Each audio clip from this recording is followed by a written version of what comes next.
48-ci sualda deyilir ki, təsvir olunmuş parabola hansı funksiyanın qrafikidir? Biz qrafikə baxsaq, x1 və x2-nin nöqtələrini görürük. x1 1-dir, x2 3-dür və kəsdiyi nöqtə bizdə C də var.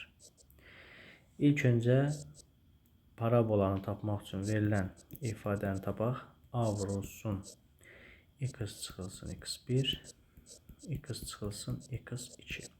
Bizə burada lazım olan nədir? Biz A-nı tapmalıyıq və A-nı tapmaq üçün y-i C-yə bərabər edirik və x-ların yerinə 0 yazırıq. Bu zaman biz A-nı tapa bilərik. C də bizdə var.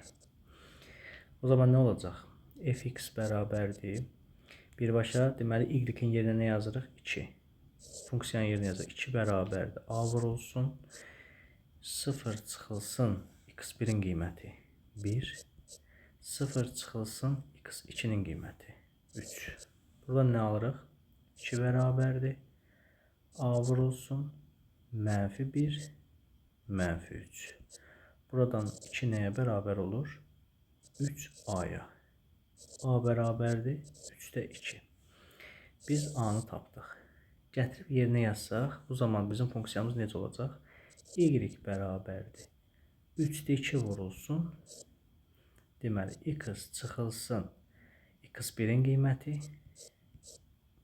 x çıxılsın 3 və s. Cavab olacaq A variantı.